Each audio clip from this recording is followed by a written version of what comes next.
भक्त जनों, ज्येष्ठ मास शुक्ल पक्ष की निर्जला एकादशी का महात्म्य सुनिए। युधिष्ठिर ने कहा, जनार्दन, अपरा का सारा महात्म्य तो मैंने सुन लिया, अब ज्येष्ठ के शुक्ल पक्ष में जो एकादशी हो उसका वर्णन कीजिए। भगवान कृष्ण बोले, राजन, इसका वर्णन परम धर्मात्मा सत्यवती नंदन व्यास जी करेंगे, क्योंकि संपूर्ण शास्त्रों के तत्वज्ञ और वेद वेदांगों के पारंगत विद्वान है। तब वेद व्यास जी कहने लगे, दोनों ही पक्षों की एकादशियों को भोजन नहीं करे, द्वादशी को स्नान आदि से पवित्र हो, पुनः से भगवान केशव की पूजा करके नित्य कर्म समाप्त होने के पश्चात पहले ब्राह्मणों व जरूरतमंदों को भोजन देकर अंत में स्वयं भोजन करे। राजन, जनना सोच और मरना सोच में भी एकादशी को भोजन नहीं करना चाहिए। ये सुनकर भीमसेन बोले, परम बुद्धिमान पिता में मेरी उत्तम बात सुनिए। राजा युधिष्ठिर, माता कुंती, द्रौपदी, अर्जुन, नकुल और सहदेव ये एकादशी को कभी भोजन नहीं करते तथा मुझसे भी हमेशा यही कहते हैं कि भीमसेन, तुम भी एकादशी को न खाया करो। किंतु मैं इन लोगों से यही कह दिया कि मुझसे भूख नहीं सही जाती। भीमसेन की बात सुनकर व्यास जी ने कहा, यदि तुम्हें स्वर्गलोक की प्राप्ति अभिष्ट है और नरक को दूषित समझते हो तो दोनों पक्षों की एकादशी को भोजन न करना। भीमसेन बोले, महाबुद्धिमान पिता मैं आपके सामने सच्ची बात कहता हूँ, एक बार भोजन करके भी मुझसे व्रत नहीं किया जा सकता, फिर उपवास करके तो मैं रह ही कैसे सकता हूँ। मेरे उदर में वृक नामक अग्नि सदा प्रज्वलित रहती है, अतः जब भी मैं बहुत अधिक खाता हूँ तब ये शांत होती है। इसलिए महामुने, मैं वर्ष भर में केवल एक ही उपवास कर सकता हूँ, जिससे स्वर्ग की प्राप्ति सुलभ हो तथा जिसके करने से मैं कल्याण का भागी हो सकूं। ऐसा कोई एक व्रत निश्चय करके बताइए, मैं उसका यथोचित रूप से पालन करूंगा। व्यास जी ने कहा, भीम, ज्येष्ठ मास में सूर्य वृष राशि पर हो या मिथुन राशि पर शुक्ल पक्ष में जो एकादशी हो उसका यत्न पूर्वक निर्जल व्रत करो। केवल कुल्ला या आचमन करने के लिए मुख में जल डाल सकते हो, उसको छोड़कर और किसी प्रकार का जल विद्वान पुरुष मुख में नहीं डाले, अन्यथा व्रत भंग हो जाता है।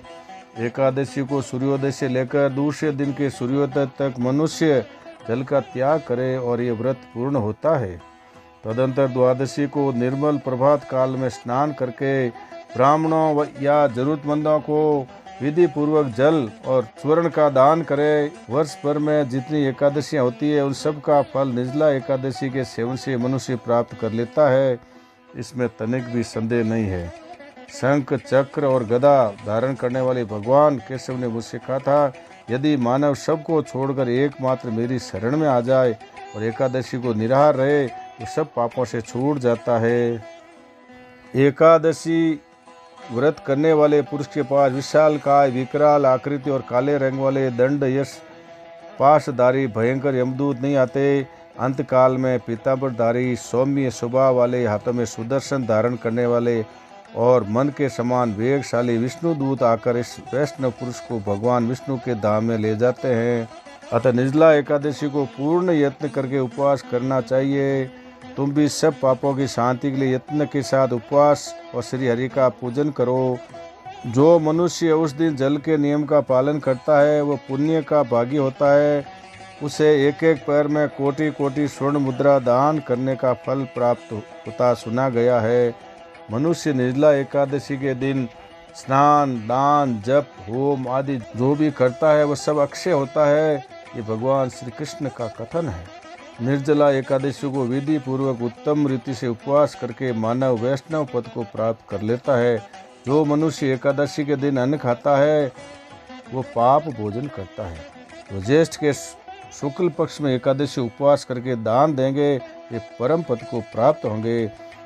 कुंती नंदन, निर्जला एकादशी के दिन श्रद्धालु स्त्री पुरुषों के लिए विशेष दान और कर्तव्य विहित है, उससे सुनो।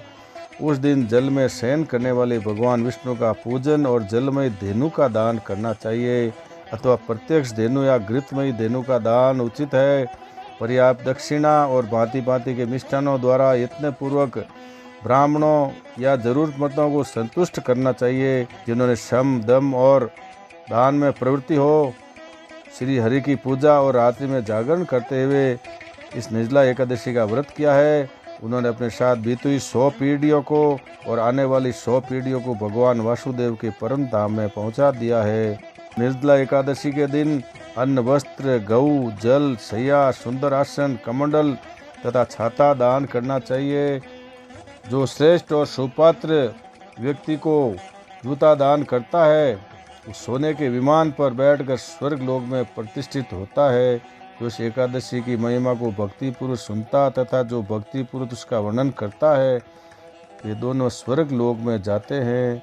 चतुर्दशी युक्त अमावस्या को सूर्य ग्रहण के समय श्राद्ध करके मनुष्य जिस फल को प्राप्त करता है, वही इसके श्रवण से भी प्राप्त होता है। पहले दंत धावन करके नियम लेना चाहिए कि मैं भगवान केशव की प्रसन्नता के लिए एकादशी को निराहार रहकर आचमन के सिवा दूसरे जल का भी त्याग करूंगा। द्वादशी को देव देवेश्वर भगवान विष्णु का पूजन करना चाहिए। गंध, धूप, पुष्प और सुंदर वस्त्र से विधि पूर्वक पूजन करके जल का घड़ा संकल्प करते हुए निम्नलिखित शब्दों का उच्चारण करना चाहिए। देव देव ऋषिकेश संसारार्णवर तारक उदकुंभ प्रदानेन महिमा परमा गतिम। संसार सागर से तारने वाले देव देव ऋषिकेश, इस जल के घड़े का दान करने से आप मुझे परम गति प्राप्त कराइए। भीमसेन, ज्येष्ठ मास में शुक्ल पक्ष की जो शुभ एकादशी होती है, उसका निर्जल व्रत करना चाहिए तथा उस दिन श्रेष्ठ ब्राह्मणों को शक्कर के साथ जल के घड़े का दान करना चाहिए। ऐसा करने से मनुष्य भगवान विष्णु के समीप पहुंचकर आनंद का अनुभव करता है। तत्पश्चात द्वादशी को ब्राह्मण व जरूरतमंदों को भोजन कराने के बाद स्वयं भोजन करे। जो इस प्रकार पूर्ण रूप से पाप नाशनी एकादशी का व्रत करता है, वह सब पापों से मुक्त हो अनामय पद को प्राप्त होता है। ये सुनकर भीमसेन ने भी इस शुभ एकादशी का व्रत आरंभ कर दिया। तब से ये लोक में पांडव द्वादशी के नाम से विख्यात हुई। हे कृष्ण गोविंद हरे मुरारी, हे नाथ नारायण वासुदेवा। हे कृष्ण गोविंद हरे मुरारी, हे नाथ नारायण वासुदेवा।